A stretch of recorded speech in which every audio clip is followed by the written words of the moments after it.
हमारे इस YouTube channel के सेगमेंट फास्ट न्यूज में आप तमाम का इस्तकबाल है। इस वीडियो में आप देख सकते हैं कम मिनटों में बहुत ज्यादा खबरें। तो आइए शुरू करते हैं वीडियो को और देखते हैं आज की ताजा तरीन खबरें। हैदराबाद के गच्चीबौली में सबसे ज्यादा 97 मिलीमीटर बारिश रिकॉर्ड। शहर हैदराबाद के गच्चीबौली में सबसे ज्यादा 97 मिलीमीटर बारिश रिकॉर्ड की गई। तेलंगाना डेवलपमेंट प्लानिंग सोसाइटी के एदाद-ओ-शुमार के मुताबिक यह शहर में सबसे ज्यादा बारिश है। इतवार की रात देर गई शुरू बारिश का सिलसिला सुबह तक जारी रहा और अब भी जारी है।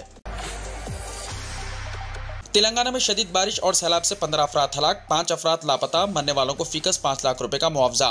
तेलंगाना के बेशतर अजला शदीद बारिश और सैलाब से उथल पुथल हो गए हैं। बारिश और सैलाब की वजह से रियासत भर में 15 अमवात हुई हैं और 5 अफराद लापता हैं। हजारों लोगों को कैंपों में रखा गया है। चीफ मिनिस्टर रेवंत रेड्डी ने बारिश और सैलाब की तबाही की सूरत हाल का जायजा लेते हुए बारिश से मरने वालों को फीकस 5 लाख रुपए मुआवजा देने का ऐलान किया। इसके अलावा फसलों की तबाही पर भी मुआवजा देने का ऐलान किया गया है। बारिश से कई मकानात मुनहदम हो गए और कई मकानात पानी में डूब गए। सबसे ज्यादा तबाही मुत्तहदा अजला, खम्मम, वरंगल और नलगुंडा में पेश आई। 2 मुकामात पर रेलवे ट्रैक पानी में बह गए, जिसकी वजह से कई ट्रेनों को मनसूख कर दिया गया, जिसमें आंध्र प्रदेश के मुख्तलिफ मुकामात को जाने वाली ट्रेनें भी शामिल हैं। इसी दौरान चीफ मिनिस्टर ने रियासत में बारिश की सूरत हाल का जायजा लिया। शदीद बारिश और सैलाबी पानी के कौमी शाहराहों पर जमा होने और कौमी शाहराहों पर वाक़े ब्रिजेस के ऊपर से पानी बहने की वजह से तेलंगाना और आंध्र प्रदेश के दरमियान सड़क का रास्ता भी मुनक़ता हो गया, जिसकी वजह से गाड़ियों की आमद-ओ-रफ्त को रोक दिया गया। नलगुंडा जिले के कोदाड़ के कौमी शाहराह पर वाक़े चेक पोस्ट के पास सैलाबी पानी जमा हो गया, जिसकी वजह से हैदराबाद से विजयवाड़ा रूट पर जाने वाली आरटीसी बस सर्विस को भी मनसूख कर दिया गया। खानगी गाड़ियों की आमद-ओ-रफ्त रुक गई है। कौमी शाहराह नंबर 65 पर तालाबों का पानी जमा होने से गाड़ियों की आमद-ओ-रफ्त शदीद तौर पर मुतासिर हुई। सैलाब से मुतासिर अजला, खम्मम, कोत्तागुड़म, महबूबाबाद और सूर्यापेट के कलेक्टरों को फौरी राहत के लिए 5 करोड़ रुपए जारी कर दिए गए। सैलाब में मरने वाले मवेशियों, बकरियों और भेड़ों के मुआवजे में इजाफा किया जाएगा। रेवंत रेड्डी ने वज़ीर-ए-आज़म मोदी को खत लिखने का फैसला किया है, जिससे मोदी हुकूमत से कहा जाएगा कि वो इसे कौमी आफत समझे और फौरी माली इमदाद फराहम करें और सैलाब से मुतासरा इलाकों का दौरा करें। मरकज से तेलंगाना के सैलाब को कौमी आफत करार देने रेवंत रेड्डी का मुतालबा। चीफ मिनिस्टर रेवंत रेड्डी ने मरकज पर जोर दिया कि वो तेलंगाना में सैलाब को कौमी आफत करार दे और वसी नुकसान से निपटने के लिए रियासत को जरूरी मदद फराहम करे। चीफ मिनिस्टर रेवंत रेड्डी ने वज़ीर-ए-आज़म नरेंद्र मोदी से अपील की कि वो ज़ाती तौर पर मुतासरा इलाकों का दौरा करे। चीफ मिनिस्टर ने ओहदेदारों को हिदायत दी है कि वो मरकज को सैलाब से होने वाले नुकसान की तफसीली रिपोर्ट पेश करें और साथ ही फौरी मरकजी इमदाद की बाज़ाब्ता दरख्वास्त भी दें। वज़ीर माल श्रीनिवास रेड्डी जज्बात से मगलूब हो गए। वज़ीर माल पी श्रीनिवास रेड्डी आज उस वक्त जज्बात से मगलूब हो गए जब इन्हें पालेरू में याकूब नामी एक नौजवान और उसके अफराद खानदान के सैलाब में बह जाने की इत्तला मिली। पी श्रीनिवास रेड्डी जो पालेरू असम्बली हल्के की नुमाइंदगी करते हैं, प्रेस कॉन्फ्रेंस में मौजूद थे कि इन्हें याकूब और उनके अफराद खानदान के बह जाने की इत्तला मिली। श्रीनिवास रेड्डी ने बताया कि सुबह से वो फ़ोन पर याकूब से रब्त में थे और उन्हें हिम्मत दिला रहे थे कि हुक्काम के जरिए बचा लिया जाएगा। ईंट बनाने वाले याकूब ने तकरीबन 15 से 20 मरतबा वज़ीर से फ़ोन पर बात की और पानी में घिरे होने से वाकिफ कराया। श्रीनिवास रेड्डी ने बताया कि बहरिया के हेलीकॉप्टर हासिल करने की कोशिश की गई। फौज के हेलीकॉप्टर के अलावा हकीमपेट एयरफोर्स से हेलीकॉप्टर की परवास की कोशिश की गई, लेकिन मौसम परवास के लिए साजगार नहीं था। एनडीआरएफ की टीमों को रवाना किया गया, लेकिन वो भी पानी के तेज बहाव के सबब आगे नहीं बढ़ सके। आखिरकार किसी रस्सी के जरिए लाइफ सेविंग जैकेट याकूब और उनके अफराद खानदान तक पहुंचाए गए। उन्होंने बताया कि लाइफ जैकेट पहनने के बाद भी याकूब ने उनसे फोन पर बात की और अपने आखिरी लम्हात का जिक्र किया। रियासती वजीर ने बताया कि आखिरी लम्हात के वक्त इन्हें याकूब और उसकी माँ की आवाज़ें सुनाई दी जो कानों में गूंज रही हैं। याकूब को हिम्मत दिलाई गई, लेकिन चंद लम्हे बाद उनका मकान पानी में बह गया। रियासती वजीर तफसीलात बयान करके जज्बात से मगलूब होकर रो पड़े। इत्तलात के मुताबिक बचाव टीमों ने याकूब के बेटे को बचा लिया, जबकि याकूब, उनकी माँ और दीगर अफराद खानदान के बारे में कोई इत्तला नहीं है। हैदराबाद विजयवाड़ा हाईवे से गाड़ियों को गुजरने की इजाजत। तेलंगाना और आंध्र प्रदेश के दरमियान जबरदस्त बारिश और सैलाब की वजह से गाड़ियों की आमद-ओ-रफ्त जो रुक गई थी, इसे ओहदेदारों ने दोबारा बहाल कर दिया है। ज्यादा से 30 घंटों बाद नेशनल हाईवे 65 पर गाड़ियों को गुजरने को इजाजत दी गई है। वाज़ेह है कि जबरदस्त बारिश की वजह से दोनों रियासतों के दरमियान गाड़ियों की आमद-ओ-रफ्त रुक गई थी। ताज़ा तौर पर नंदीगामा मंडल के मोनेरू के पास सैलाब के पानी में कमी की वजह से गाड़ियों की आमद-ओ-रफ्त की इजाजत दी गई है।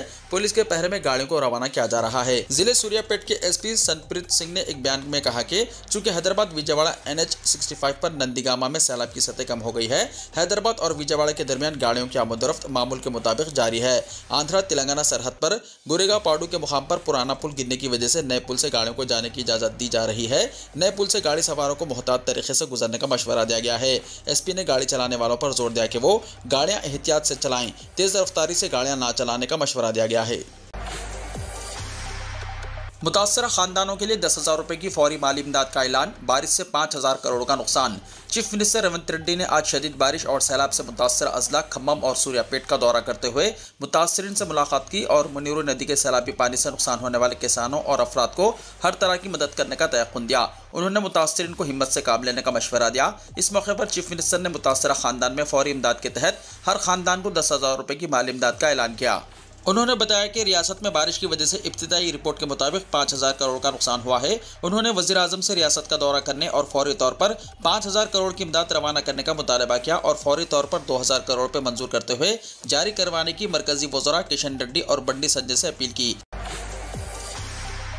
बारिश का असर, तेलंगाना में 1400 बसें मनसूख। रियासत में शदीद बारिश की वजह से Telangana state road transport corporation ने तेलुगु रियासतों में कई मुकामात पर बसों को मनसूख कर दिया है।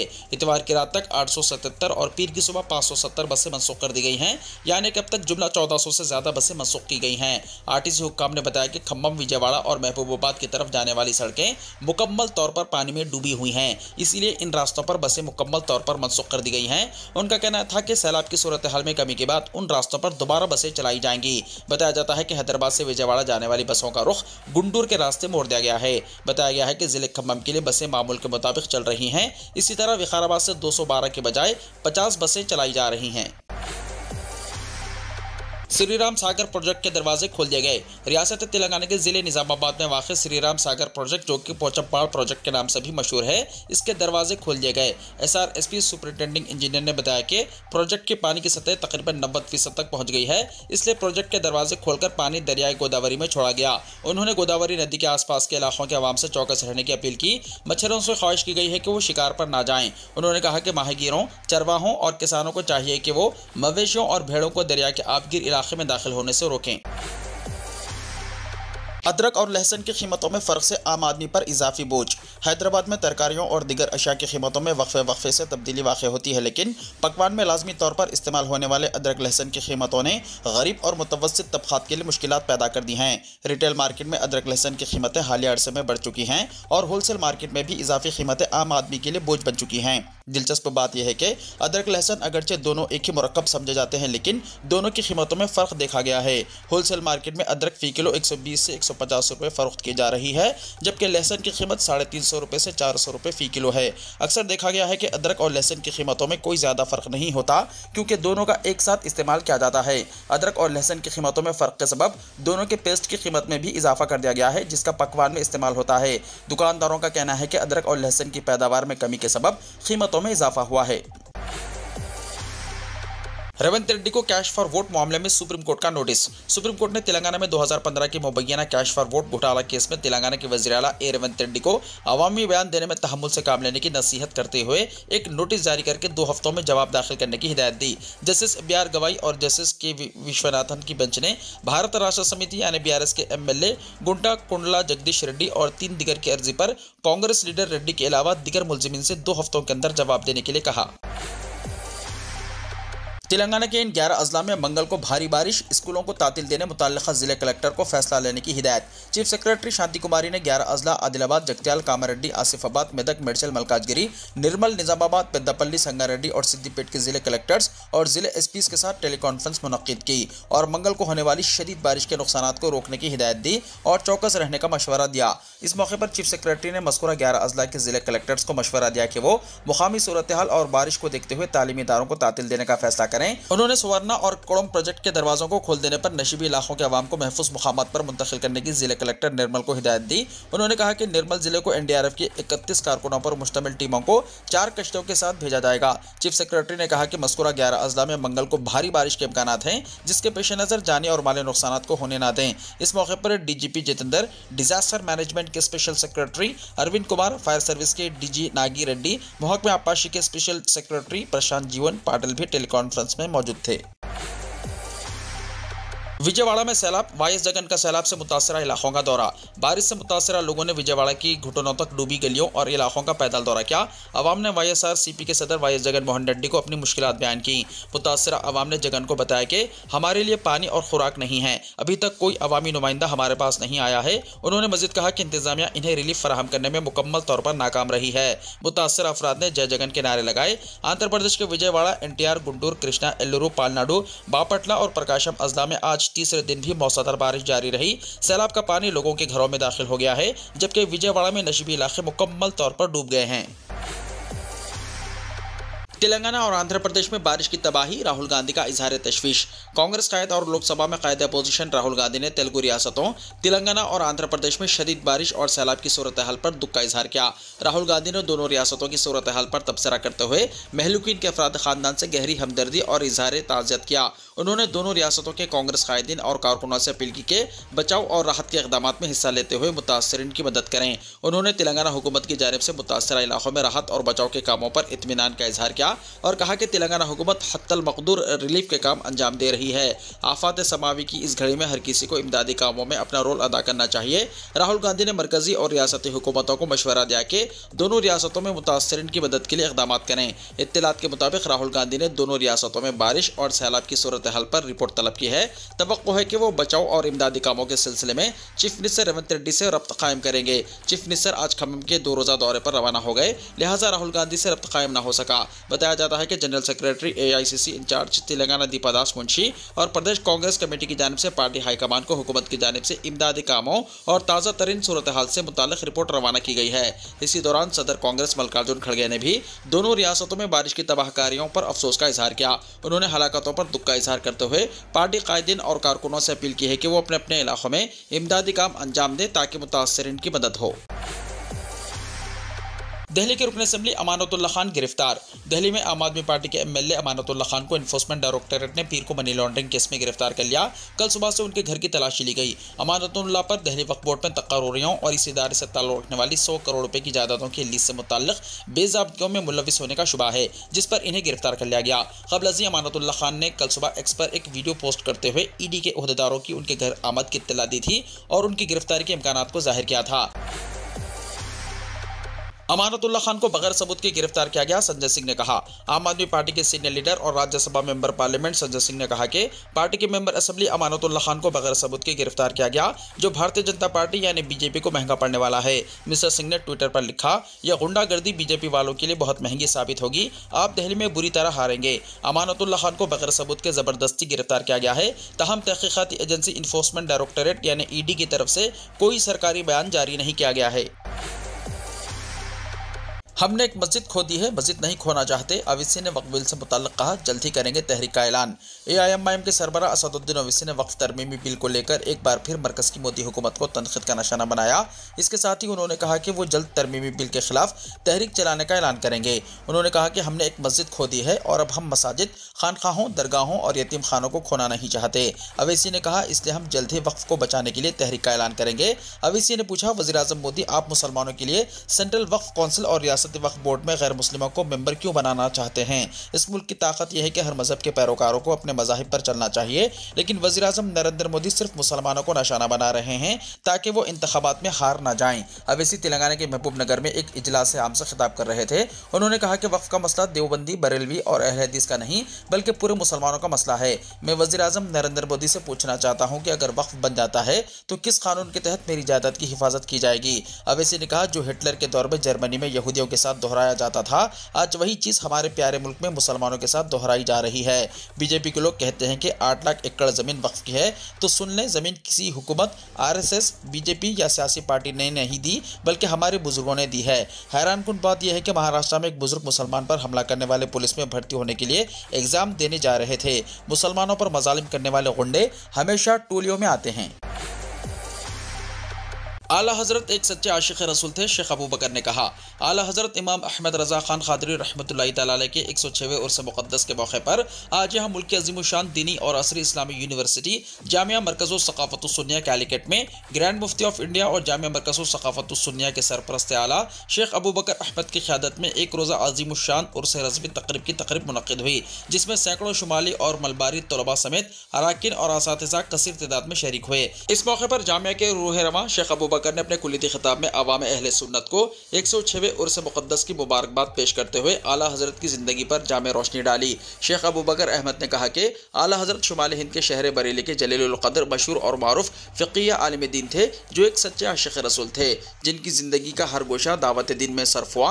शेख अबू बकर अहमद ने कहा कि आला हज़रत ने अपनी तनसीफ़ात के ज़रिए बिदात और गुमराहियत का सद्देबाब किया और उम्मत मुस्लिमा को सही रास्ते की तलक़ीन की। शेख ने कहा कि इमाम अहमद रज़ा ख़ान रहमतुल्लाहि तआला अलैह ने दर्स और तदरीस के अलावा मुख्तलिफ उलूम और फ़नून पर कई किताबें और रसाइल तसनीफ़ और तालीफ़ की। कुरान का उर्दू तर्जुमा भी किया, जो कंजुल ईमान के नाम से मशहूर है। उलूम रियाजी, फल्कियात समेत कई उलूम और फ़नून के जामे थे।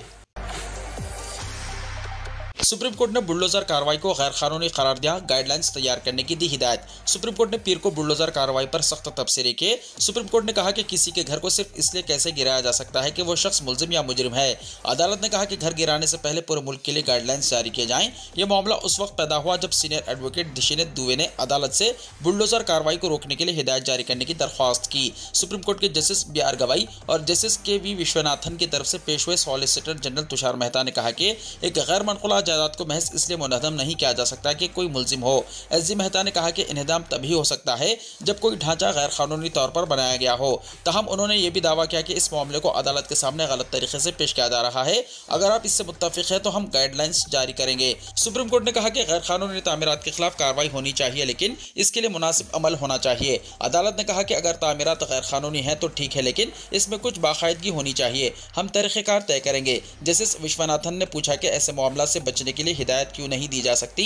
अदालत ने कहा कि पहले नोटिस जारी किया जाए, फिर जवाब देने के लिए वक्त दिया जाए, कानूनी चाराजोई के लिए वक्त दिया जाए, तभी मिसमारी होनी चाहिए। बेंच ने यह भी वाज़ेह किया कि वो गैर कानूनी तामीरात का दिफा नहीं कर रहा है। अदालत ने कहा कि हम किसी भी गैर कानूनी ढांचे बशमूल मंदिर को नहीं बचाएंगे जो सड़कों में रुकावट बन रही हो, लेकिन इन्हदाम के लिए गाइडलाइंस होना चाहिए। सीनियर एडवोकेट दिशिनेत ड्यू और CU सिंह ने दरख्वास्त गुजारों की जानिब से जहांगीरपुरी दिल्ली में इन्हदाम की मिसाल दी, जहाँ कुछ मामलात में किराए की जायदादों को भी मुनहदम किया गया था। दौरान समात राजस्थान के उदयपुर का मामला सामने आया, जहां एक तालिब इल्म ने अपने साथ पढ़ने वाले लड़के पर हमला करने के बाद इसका घर तोड़ दिया।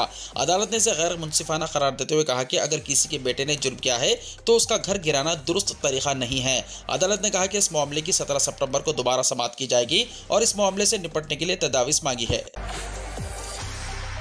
छोटे बच्चों को टीवी और डिजिटल मीडिया से दूर रखें, वरना स्वीडन हुकूमत का वालिदैन को मशवरा। बच्चों की जानिब से सेलफोन के इस्तेमाल का बेतहाशा इजाफा किसी एक घर का नहीं बल्कि तमाम घरों का मसला बन चुका है। ऐसे में कई वालिदैन मुतफक्किर हैं, लेकिन बच्चों को इस लत से छुटकारा दिलाने के लिए की जाने वाली तमाम कोशिशें बेअसर साबित हो रही हैं, क्योंकि कमसिन बच्चे इसकी नुकसानात को समझने से कासिर रहते हैं। इसी दौरान स्वीडन की हुकूमत ने कहा कि छोटे बच्चों को किसी भी किस्म के स्क्रीन्स देखने की इजाज़त नहीं दी जानी चाहिए। ये मशवरा हुकूमत की जानिब से वालिदैन को दिया गया। स्वीडन सेहत आम्मा की जानिब से जारी करदा तजवीज़ में कहा गया है कि 2 साल से कम उम्र बच्चों को टीवी और डिजिटल मीडिया से मुकम्मल तौर पर दूर रखना चाहिए। इसी तरह 2 से 5 साल के दरमियानी उम्र के बच्चों के लिए रोजाना स्क्रीन टाइम को 1 घंटे तक महदूद रखने का मशवरा दिया गया। 6 से 12 साल के बच्चों को एक दिन में 1 से 2 घंटे तक स्क्रीन के सामने रहने की इजाज़त होनी चाहिए। एजेंसी के मुताबिक 13 से 18 साल के बच्चों और नौजवानों के रोजाना स्क्रीन टाइम का दौरानिया 2 से 3 घंटों से ज़्यादा नहीं होना चाहिए। एजेंसी ने मुख्तलिफ तहकीकाती रिपोर्ट्स का हवाला देते हुए कहा कि स्क्रीनों के सामने ज़्यादा वक्त गुजारने से बच्चों में नींद की कमी, डिप्रेशन और दीगर मसाइल का खतरा बढ़ता है। स्वीडन के वज़ीर सेहत जैकब फोर्समैन के मुताबिक काफ़ी तवील अरसे से स्मार्टफोन्स और दीगर स्क्रीन के सामने ज़्यादा वक्त गुजारना बच्चों की ज़िंदगी का हिस्सा बन चुका है। एक अंदाजे के मुताबिक 13 से 16 साल के बच्चे रोज़ाना औसतन 6.5 घंटे से ज़्यादा वक्त स्क्रीन के सामने गुजारते हैं, जिसकी वजह से बच्चों के पास जिस्मानी सरगर्मियों या मुनासिब नींद के लिए ज़्यादा वक्त नहीं रहता। खास तौर पर 50% से ज़्यादा नौजवान नींद की कमी के शिकार हैं। साथ ही मशवरा दिया गया है कि बच्चों को सोने से पहले स्मार्टफोन या दीगर स्क्रीन का इस्तेमाल करने की इजाज़त नहीं दी जानी चाहिए। दुनिया के बेशतर तिब्बी माहिरीन की जानिब से भी इसी तरह के मशवरे दिए जा रहे हैं। नमीबिया हुकूमत का बड़ा फैसला, 300 ज़ेब्रा और 70 हाथियों समेत 700 जानवरों को मारकर आवाम में तकसीम किया जाएगा गोश्त और बोटियां। दुनिया में एक ऐसा मुल्क भी है जिसे आज शदीद खुश्कसाली का सामना है। यह खुश्कसाली जिसे गुज़िश्ता 100 सालों में बदतरीन करार दिया जा रहा है, एल नानो मौसमियाती पैटर्न और इंसानों की वजह से मौसमियाती तब्दीलियों का नतीजा है। जनूबी अफ्रीकी मुल्क नमीबिया में बारिशों की कमी और शदीद गर्मी ने मुल्क का ज़राई निज़ाम बुरी तरह मुतासिर किया है। खुश्कसाली के नतीजे में फसलें तबाह होने और पानी के वसाइल खुश्क हो जाने से लाखों लोगों के लिए खुराक और पानी की शदीद किल्लत पैदा हो गई है। नमीबिया की हुकूमत ने खुश्कसाली से मुतासरा शहरियों की जान बचाने के लिए एक सख्त कदम उठाया है। इस मंसूबे के तहत 700 से ज़्यादा जंगली जानवरों को तलब करने का फैसला किया गया है, जिनमें 70 हाथी, 300 ज़ेब्रा, 30 दरियाई घोड़े, 60 भैंसे और 100 एलेंट शामिल है। इन जानवरों का गोश्त मुकामी कम्युनिटीज में तकसीम किया जाएगा ताकि इन्हें फाखा कशी से बचाया जा सके। इस फैसले के पीछे सबसे बड़ी वजह खुराक का बहरान है जो खुश्क साली की वजह से पैदा हुआ है। अक़वाम मुत्तहिदा के वर्ल्ड फूड प्रोग्राम यानी WFP के मुताबिक जनूबी अफ्रीका के बेशतर इलाकों में 30 मिलियन से ज़्यादा लोग खुश्क साली से मुतासिर हैं। नामीबिया में खुराक के 84% वसाइल पहले ही खत्म हो चुके हैं और हुकूमत के पास शहरियों को खाना खिलाने के लिए काफ़ी खुराक नहीं है। इस सूरत हाल में हुकूमत ने जंगली जानवरों को मारकर उनका गोश्त तकसीम करने का फैसला किया है। इस इक़दाम ने बैनुल अक़वामी सतह पर माहिरीन माहौलियात और जानवरों के हुकूक़ की तंजीमों के दरमियान बहस छेड़ दी है। एक तरफ यह ख्याल किया जा रहा है कि यह कदम लोगों की जान बचाने के लिए ज़रूरी है, तो दूसरी तरफ यह खदशात भी जाहिर किए जा रहे हैं कि यह जंगली हयात के तहफ़्फ़ुज़ की कोशिशों के खिलाफ है।